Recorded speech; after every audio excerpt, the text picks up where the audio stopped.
বন্ধুরা, এই যে দেখেন কুমড়া বড়ি দিয়ে আজকে বড় মাছের ঝোল করব। এই যে এই জন্য কুমড়া বড়িটা তেলের মধ্যে সুন্দর করে ভেজে নিচ্ছি। এই যে কুমড়া বড়িটা ভেজে নিচ্ছি। এই ধরে দেন কুমড়া বড়িটা ভাজা হয়ে গেছে। হ্যাঁ, এই যে লাল হইলে আমি তুলে নিব। তুলে নিয়ে আমি এই যে ভাজি, এই যে বড়িটা দেখেন, এই বড়িটা ওসি সাহেব কোন অনলাইন পেজ থেকে অর্ডার করে নিয়ে আসছে। আমি এখন এটাই যে এইখানে এই যে বড় করতেছে, বড় মাছ দিয়ে ডাটা দিয়ে আলু দিয়ে রান্না করতেছি, এটার মধ্যে দিয়ে দিব। দেওয়ার সময় আপনাদের রাখবো সাথে। বন্ধুরা, এই যে আমার তরকারিটা ফুটে উঠছে।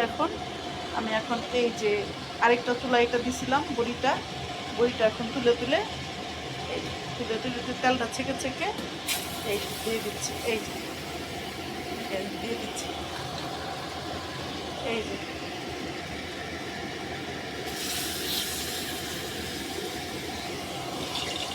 অনেক টেস্ট হয়, অনেক খাইতে ভালো লাগে। বড়ির তরকারি অনেক ভালো লাগে।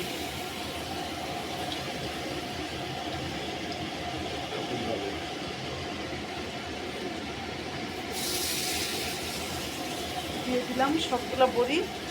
এই যে এখন নাড়া দিব। নাড়া দিয়ে যখন বড়িটা একটু ফেটে ফেটে আসবে তখন নামাই নেব। দেখুন বন্ধুরা, কি সুন্দর তরকারি কালারটা আসছে।